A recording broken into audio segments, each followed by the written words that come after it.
જય હિન્દ દોસ્તો, world inbox my ક્લાસમાં આપ સર્વેનું હાર્દિક સ્વાગત છે. દોસ્તો, સરકારી ભરતીની જાહેરાત થઈ ચૂકેલી છે. 4300થી પણ વધુ સરકારી ભરતી થવાની છે, જેની પ્રિલિમ પરીક્ષા સીસી મુજબ લેવાની છે. સીસી એટલે કમ્બાઇન્ડ કોમ્પિટિટિવ એક્ઝામિનેશન, કે જેમાં 4 વિષયો મુખ્ય છે: રીઝનિંગ, ક્વોન્ટિટેટિવ એપ્ટિટ્યૂડ એટલે કે મેથ્સ, ત્યાર પછી ઇંગ્લિશ અને ગુજરાતી. તો આપણે દરેક વિષયને મહત્વ આપવું જોઈએ. તો ગુજરાતી વિષય માટે આપણે ઘણા બધા એવા ખાસ મુદ્દાઓ મહત્વના છે. તો આપણે આ લેક્ચરની અંદર ખાસ ભણવા છે ગુજરાતીના સમાનાર્થી શબ્દો, અને આ એવા સોર્સમાંથી લેવામાં આવે છે કે જેમાંથી સીધા સવાલો પરીક્ષામાં પૂછાય છે. એનો મતલબ કે અહીંયા જે આપણે સમાનાર્થી ભણવા જઈ રહ્યા છીએ એ સરકારી સોર્સના મુદ્દાઓ છે, સરકારી સોર્સના સમાનાર્થી શબ્દો છે કે જેમાંથી સવાલ પૂછવાની સંભાવના વધારે છે. તો વધારે સમય ન લેતા આપણે જોઈએ સમાનાર્થી શબ્દ. પહેલો જ શબ્દ છે અખિલ. અખિલ એટલે આખું, બધું, સળંગ, સગળું, સમગ્ર, સકલ, નિખિલ, સર્વ, નિશેષ, પૂર્વ ને અખંડ.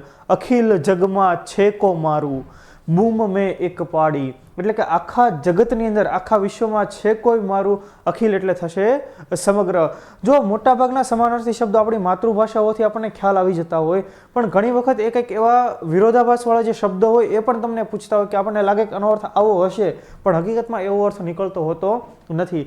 એટલે અહીંયા તમે આ લેક્ચર ભણી લેશો તમને ઘણા બધા એવા સમાનાર્થી શબ્દો પણ ક્લિયર થઈ જશે. ત્યારબાદ જોઈએ આપણે અગ્નિ, અનલ, આગ, દેવતા, પાવક, હુતાશન અને વૈશ્વાનર. તો જો અહીંયા જે વૈશ્વાનર શબ્દ છે ખૂબ ઇમ્પોર્ટન્ટ, કે તમને પૂછે કે ભાઈ વૈશ્વાનરના સમાનાર્થી શબ્દ જણાવો. હવે તમને આગ કહે, દેવતા કહે તો ખ્યાલ આવી જતો હોય, પણ વૈશ્વાનર કહે તો અગ્નિ હશે એ ખ્યાલ કદાચ ન પણ આવે. રાઈટ. અચલ, અચલ એટલે કે આપણે જો પરીક્ષાની તૈયારી કરતા હોય તો આપણે દ્રઢ રહેવું જોઈએ, આપણે નિશ્ચયી રહેવું જોઈએ, આપણે અચલ રહેવું જોઈએ. બરાબર. તો દ્રઢ, સ્થિર અને અવિકારી, કે જે બદલાય નહીં. અચાનક, ઓચિંતું, અચાનક કોઈ વિપત્તિ આવી પડી. રાઈટ. તો એકાએક, ઓચિંતું, સફાળું, અકસ્માત. અકસ્માતનો બીજો પણ અર્થ થાય કે ભાઈ કોઈનું એક્સિડન્ટ થાય તો પણ આપણે અકસ્માત કહેતા હોઈએ છીએ. ત્યાર પછી અદ્ભુત એટલે કે અલૌકિક. આહા, કેવું અદ્ભુત પેપર હતું, એટલે કે અલૌકિક પેપર હતું. ત્યારબાદ આશ્ચર્યકારક, અજાયબ, નવાઈ ભર્યું. ત્યાર પછી અતિથિ, કે જેને આપણે મહેમાન કહેતા હોઈએ છીએ. માન માન મેં તેરા મહેમાન. અતિથિ, અભ્યાગત, પરોણો અથવા તો મહેમાન. તો તમને જો સીધો સવાલ અહીંયાથી બને કે અભ્યાગતનો અર્થ શું થાય, અને એમાં અલગ અલગ ઓપ્શન હોય. અભ્યાસુ, કે જે વધુ અભ્યાસ કરે છે એવો, તો આપણને લાગે કે એવું હશે, પણ અહીંયા અતિથિ માટે કયો શબ્દ છે તો કે અભ્યાગત શબ્દ પણ છે. આવા પ્રકારના સવાલો કે જે આપણે ગેસ કરીએ, એટલે કે આપણે તુક્કો મારવાનો પ્રયત્ન કરીએ તો ખોટા પડતા હોય, તો એ બધા અહીંયાથી નીકળતા હોય છે. ત્યાર પછી અમૃત એટલે કે અમી, પિયુષ, સુધા. અનન્ય એટલે કે અનેરું, અદ્વિતીય એટલે કે જે એક જ કૃતિ હોય, એક જ વ્યક્તિ હોય, જેમ કે ગાંધી અનન્યતા. બરાબર. કે 20મી સદીની અંદર ગાંધી એક અનન્ય વ્યક્તિ થઈ ગયા. ત્યારબાદ આપણે જોઈએ એના અન્ય શબ્દો. અસાધારણ, અજોડ, બેનમૂન, અભૂતપૂર્વ, કે જેને કોઈ, જેમ કે તાજમહેલી અનન્ય છે કે એની કોઈ બીજી જોડ નથી. ત્યારબાદ આપણે જોઈએ અનાદર એટલે કે તિરસ્કાર કરવો, કોઈ પણ બાબતનો અનાદર કરવો. અવહેલના, અવજ્ઞા, અવમાનના, પરિભવ, પરાભવ, તુચ્છકાર, ધિક્કાર. તો એ બધા કોના સમાનાર્થી શબ્દ છે? અનાદરના છે. ત્યાર પછી અનુપમ, અનોખું, અદ્વિતીય, અપૂર્વ, અતુલ. એ અનુપમના સમાનાર્થી શબ્દો છે. અનિલ, ઘણાનું નામ પણ અનિલ રહેતું હોય છે. તો કોઈ પૂછે ભાઈ તમારા નામનો અર્થ શું, તો કહેવાનું કે પવન, વાયુ, માતરિશ્વા, સમીર, સમીરણ, મરુત અને વાત. તો અહીંયા તમે જુઓ માતરિશ્વા, આ શબ્દ પણ તમને પૂછાય, સમીર પણ પૂછાય, સમીરણ પણ પૂછાય, મરુત પણ પૂછાય. હવે તમને કહે કે વાતનો સમાનાર્થી, એટલે વાત આપણે રૂટીન કોઈ પણ વાતચીત કરીએ, જેમ કે અત્યારે આપણે લેક્ચર ભણી રહ્યા છીએ તો આપણી આ વાતચીત. બરાબર. તો વાત કહેવી, વાત કરવી. પણ તમે જુઓ વાતનો સમાનાર્થી શબ્દ અનિલ, અને અનિલના સમાનાર્થી શબ્દ આટલા બધાય. માતરિશ્વા. તો જો આ પ્રકારના અમુક સવાલો તમને નીકળે જે આપણને જવાબ લાગતો હોય કે આવું કંઈક હશે, એની બદલે જવાબ કંઈક જુદો રહેતો હોય, અને ત્યાં આપણને એ પેપર સેટર ફસાવી દેતા હોય છે. ત્યાર પછી અનુકૂળ એટલે કે બંધ બેસતું, ફાવતું. હા ભાઈ, મને વર્લ્ડ ઇનબોક્સ માય ક્લાસ અનુકૂળ છે, એના લેક્ચર્સ મને અનુકૂળ છે, મને બંધ બેસે છે.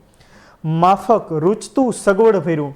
ત્યાર પછી અનોખું એટલે કે વિલક્ષણ, અપૂર્વ એટલે કે કંઈક જુદું, કંઈક નવીન, જેમ વર્લ્ડ ઇનબોક્સ વારંવાર કંઈ ને કંઈ નવીન તમારા માટે કરતું હોય.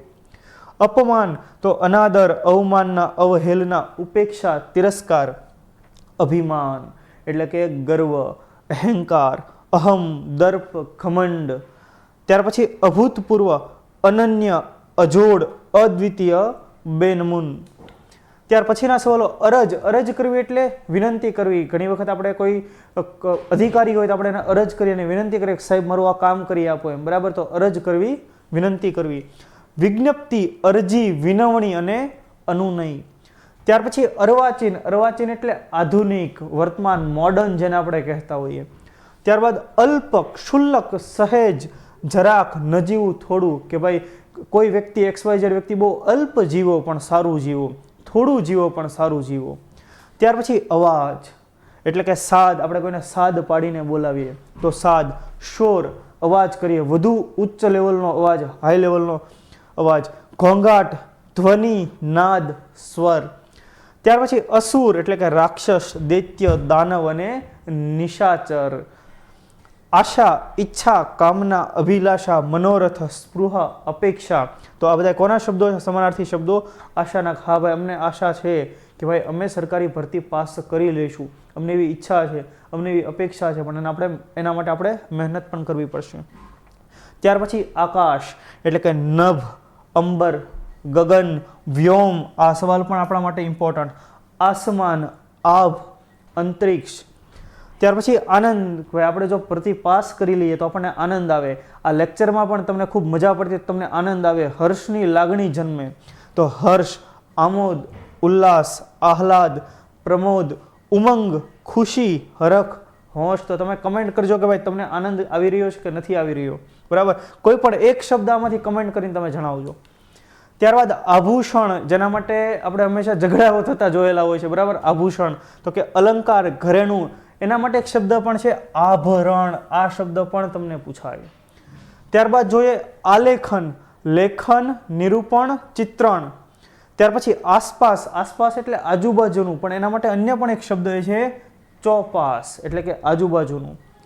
ત્યારબાદ જોઈએ આડ એટલે કે તહોમત, આક્ષેપ નાખવો, કે ભાઈ કોઈના ઘરમાંથી ચોરી થાય, કોઈ ઘરેણાની ચોરી થાય, કોઈ અલંકારની ચોરી થાય, તો કે ભાઈ એણે મારા ઉપર ખોટી આળ નાખી, એણે મારા ઉપર ખોટો આક્ષેપ નાખ્યો. ત્યાર પછી આંખ એટલે કે નેત્ર, નેણ, નયન, ચક્ષુ, લોચન, અક્ષી. આપણે ગુજરાતીમાં ભણી પણ ગયા કે ઝઘડો લોચન મનનો એટલે કે મન અને આંખનો ઝઘડો, બરાબર. તો લોચન એટલે શું થાય? આંખ. અક્ષી એટલે પણ આંખ. ત્યાર પછી ઈચ્છા એટલે કે કામના, સ્પૃહા, આકાંક્ષા, એષણા, અભિલાષા. એક પ્રકારની મને અભિલાષા છે કે ભાઈ હું પણ સરકારી ભરતી પાસ કરું અને અધિકારી બનું. ત્યાર પછી ઇનકાર, કે ભાઈ હવે મેં એ બાબતનો ઇનકાર કરી દીધો છે. હવે રોહિત શર્માએ વન ડે મેચની અંદર રમવાનો ઇનકાર કરી દીધો એટલે કે એણે ના પાડી દીધી. તો ઇનકાર એટલે ના મંજૂરી, અસ્વીકાર, મનાઈ ફરમાવી, નિષેધ અથવા તો પ્રતિબંધ. ત્યારબાદ ઈશ્વર, તો એ તો આપણને આવડે જ. પ્રભુ, પરમાત્મા, પરમેશ્વર, હરિ, વિભુ. ત્યાર પછી ઉપકાર એટલે કે આભાર, એહસાન, કૃતજ્ઞતા, ઉપકૃતિ અને પાડ, કે કોઈ આપણા માટે કંઈ કામ કર્યું તો આપણે એમ કહીએ કે ભાઈ હું તમારો ઉપકાર લાંબા સમય સુધી આજીવન યાદ રાખીશ. ઉર એટલે કે હૃદય, દિલ, હૈયું, અંતઃકરણ. ઉન્નતિ, આપણે બધા શા માટે સરકારી પરીક્ષાની તૈયારી કરીએ છીએ? કે આપણે બધાને ઉન્નતિ કરવી છે, આપણે જીવનની અંદર આપણો વિકાસ સાધવો છે, આપણે જીવનમાં આગળ વધવું છે. તો ઉન્નતિ એટલે કે વિકાસ, ઉત્કર્ષ, અભ્યુદય, ચડતી, ઉત્થાન, પ્રગતિ. ત્યારબાદ જોઈએ ઉપવન એટલે કે ઉદ્યાન, વાટિકા, બાગ, બગીચો. હવે આપણે એમ નહીં બોલીએ કે હું સાંજે બગીચામાં બેઠવા જાઉં છું. આપણે શું બોલીએ? હવે બોલશું આપણે કે હવે હું ઉપવનમાં એક જરા ચક્કર મારીને આવું, બરાબર. ઉપજ, કોઈ પણ બાબત, તમે કોઈ પાક વાવ્યો છે તો એની ઉપજ કેટલી થઈ? તમે કોઈ કામ કરો છો તેમાંથી એની ઉપજ કેટલી થઈ? તમે ભણો છો તો તમે કેટલું ભણ્યા, બરાબર, કેટલું વળતર મળ્યું? તો જો ઉપજ એટલે આવક, વળતર, નફો, પેદાશ, નિપજ, ઉત્પન્ન અને મળતર શબ્દ પણ. ત્યાર પછી ઔષધ. ઔષધ એટલે દવા. એના માટે બીજો શબ્દ ઓસડ એટલે કે આપણે દેશી ઓહળિયા. ઓસડ ઉપરથી એક શબ્દ પણ અપભ્રંશ થયેલો છે, ઓહળિયા, દેશી ઓહળિયા જેને આપણે કહેતા હોઈએ. ત્યાર પછી જોઈએ કમળ, બરાબર, પંકજ, નીરજ, અરવિંદ, ઉત્પલ, રાજીવ, પદ્મ અને નલિન. આ બધાય કોના સમાનાર્થી છે? કમળના સમાનાર્થી છે. ત્યાર પછી કજિયો કરવો, બરાબર, કે નાનું બાળક જ્યારે રડતું હોય છે ત્યારે એમ કે બહુ કજિયો કરે છે, બરાબર, તો એના માટે શબ્દ ઝઘડો, કંકાસ, તકરાર અથવા ટંટો. તો જો આ શબ્દ પણ તમને થોડુંક પૂછાઈ શકે, ટંટો એનું સમાનાર્થી શબ્દ શું થશે. ત્યારબાદ જોઈએ કાપડ, તો કે વસ્ત્ર, અંબર, વસન, દુકુલ અને ચીર. તો આ કાપડના સમાનાર્થી શબ્દો છે. તો આ સમાનાર્થી શબ્દોનો ભાગ પહેલો હતો. જો તમારે આ પ્રકારની આખી કોઈ પણ બેચ ભણવી છે રેકોર્ડેડ લેક્ચર સ્વરૂપે, તેના માટે વર્લ્ડ ઇનબોક્સ માય ક્લાસ આપણે લોન્ચ કરી દીધું છે, જેમાં તમને સીસીની પણ બેચ જોવા મળશે. જો તમારે બુક સાથે ભણવી હોય તો બુક સાથેની પણ બેચ હશે કે જેમાં તમને બુક કુરિયર કરી આપશું.